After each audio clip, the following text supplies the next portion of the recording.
Magandang araw Pilipinas, ako po Senyoy ng What's News.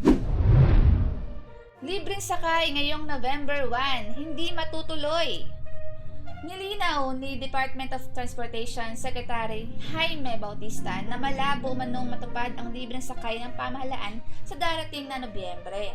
Kamakailan lang ay inanunsyo ng Land Transportation Franchising and Regulatory Board o LTFRB na magpapatuloy ang free ride program ng gobyerno sa November 1 hanggang Desyembre. Ayon kay Bautista, nasa 1.3 billion pa lamang ang budget ng programa at iilang mga pasahero lamang ang maaaring makanabang nito. Pinag-aaralan pa ng LTFRB kung papalitan na lang nila ng libreng sakay ng fare discounts. At para pag-usapan tungkol sa balitang yan, kasama po natin ngayon si Yeri, Gama at Popoy. Sayang, libre. Hindi ganun ang pagpapit. Libreng sakay. Hindi, ang problema dyan, ang laki-laki ng budget sa pagbiyahe ni BBM. From Ilocos to Manila, so kaya pa yan ng private jet. Ng ano. Pero walang walang pang libreng sakay sa mga tao na yearly yan ginagawa. Oh, yearly. Di ba nung nakakaraan? Oh, nasa pandemic yata. Oh, lalo na Kaya nga nagtataka, bakit walang budget para dyan ngayon? Kasi nga, hindi na tao ang priority ng pamahalaan.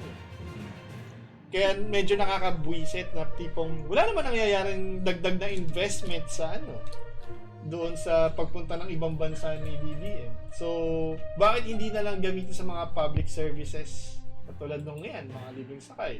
Ayusin yung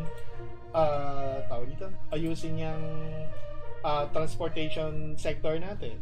Hindi. May nabasa pa ang balita na yung mga nagrereklamo dun sa libreng sakay nung time na hindi pa nahintuha, sabi.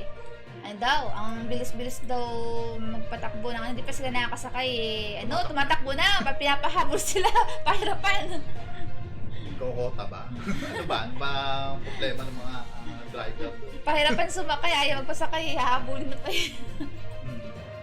Pero dito sa dito sinabi ng fair discounts na lang kung hindi matutuloy yung libreng sakay. Pag-aaralan pa lang yan paano yun? Yung hindi, sinabi na walang budget Fair discounts pero dun sa sa mga public utility nga na ginagamit yung sa jeepney yan, yung mga fuel subsidy yan. Fuel subsidy lang. Pero yung hindi bababa yung hindi naman siguro bababa yung lalo sa jeep. Hindi, ang problema nga, yung mga ganyang solution, mga band-aid solution yan. Naalala nyo ba yung ginawa ng DOTR na train? Ano nangyari doon? Ano nangyari doon sa train ng DOTR? Wala, hindi naman di ba? Tinest run, pero hindi naman ginamit. Nasabi lang na, nakagawa na rin kami ng sarili nating train. O, tapos? Wala din. Wala na. Flex lang. Pinaflex lang nila, tapos wala na merong ginawa, pero hindi na pakinabangan ng taong bayan. So, gastos lang. So, wala pa rin. Kaya medyo nakakabanas Pero, nung una ko nabasa yun, nakala ko tuloy. Hindi hindi ko agad nabasa yung Akala ko, may libreng sakay. Sabi ko, yun na lang yung project niya. Yun yung pinagmamalaki niya Di ba? Kaso libreng sakay lang. Pero, hindi pa natuloy. kulang sa budget. Na-cancel pa, kinapos pa sa budget. Ano naman yan? Kaya nga Kaya medyo nakakadismaya kasi nga. Ang dami-daming pwedeng gawin dun sa budget. Pero napupunta sa walang kapararaan. Laking tulong na sana yun dahil undas na sa November 1, tapos sa December din Pasko, maraming doon, maraming mga nagko-commute. Yun na nga. Papakinabangan sana. Yun nga yung purpose din ng libreng sakay kasi nga sobrang daming tao pag time na yun. Kumbaga, dahil nga, di ba nga yung mga driver ayaw na mag-drive. Yung ibig sabihin niya, kaya sila nag-o-offer ng libreng sakay kasi yung mismong current number ng mga public commuters sobrang laki ng bilang na yung mismong transport sector hindi kayang supplyan. Kasi di ba, lalo na itong panahon ng undas, marami nag-uwian. Ganon din pagdating ng ng December, pag malapit na yung Pasko at bagong taon.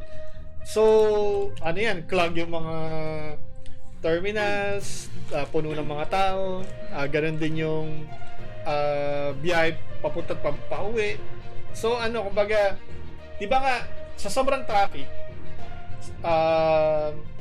ilang bilyon yung nawawala araw-araw sa EDSA pa lang. Ang isa sa root cause niyan kasi, mas marami yung private vehicles kaysa dun sa public commuter vehicles. Ilan lang ang kasya sa Traffic. sa private vehicle. private Minsan pala. isa lang. Minsan isa nga lang dumaan. Tapos SUV pa. Tapos dumadaan pa sa carousel. 'Di ba? Tapos magbabayad lang ng magkano kayo, 5,000. Di ba? So kumbaga ang kailangan natin is talikuran na natin yung nakasanayan natin. Kasi ayan diyan na tayo na. Hindi ganoon yung dapat gawin natin pagtingin. 2023 na. So kailangan na natin ng ng upgrade kumbaga. Pero itong sa libreng sakay, wala na ba to? Hindi na ba ito magbabalik sa tingin niyo? Hanggat si BBM ang nakaupo dyan, malamang hindi. Kasi ang gusto nga nila, confidential funds na hindi yung audit. Pero ang awkward talaga nung kasi yun yung pinagmamalaki niya. Di ba yan yung sinasabi niya? Yun nga yung libreng sakay. Yung sa SONA ba yun? Sa SONA ba sinabi yun? Or ordinaryong pinagmamalaki niya yun, yung libreng sakay. Pero yun nga. Hindi, Bakit? Natuloy siguro mga ilang araw lang, tapos nawala. Tapos itong ibabalik dapat ngayong November, hindi pa maituloy. Diba? So, ang hirap maniwala talaga sa... So, yun. Abangan natin kung anong magiging solusyon nila dyan sa yan sa matutuloy pa ba yung libreng sakay tsaka yung 20 pesos na bigas. Yung kung paano nila gagawin yung sa fare discounts na yan, kung gaano ka laking discount ba, kaliit na discount ang mapapalit nila dyan. Pero mahirap pa rin yan yung sa mga jeep. Baka hindi matupad sa mga jeep na yan. Siguro sa MRT lang, yung mga ganyan. MRT, LRT, sa mga tren. Sa bus, hindi ko alam kung handle ba ng sa carousel ng government. Ang sa carousel. Ayun, siguro sa carousel. Pero sa mga jeepney, sa mga provincial bus, baka hindi mapatupad. Yung ba? Dati yung sa MRT, LRT, diba? Naglibreng sakay din. Oo, pero hindi naman madalas. Gano'ng katagal yun nung na yan? Nung time na yan? Nga tayo, nung mahal na araw ata. Tama ba ako? Or hindi, sarado pala sila ng mahal na araw. Baka rin, Pasko't Bagong Taon din ata yun. Mga ganun. Pero hindi naman isang araw, dalawang araw lang. Libreng sakay nila. Hindi naman ganun karami. So, abang natin susunod na update patungkol dyan kung ano yung solusyon gagawin nila dyan. Kung may may pang-alternative ba sila dyan na plano o totally cancel? Asa. Ay ko pala, naabutan ko pala yung libreng sakay sa MR. Naabutan ko pa yun. Parang si Kuya kasama ko lumuwas na, hindi ko lang matandaan. May naabutan ata tayong pero hindi siya nagtagal. So, abangan natin susunod na mangyayari dyan. At kung gusto niyo pong malaman namin opinion patungkol sa latest news, panoorin niyo po ang ating What's News sa FPS Media NCA sa YouTube. Maraming salamat po sa panonood at yan po ang ating What's News.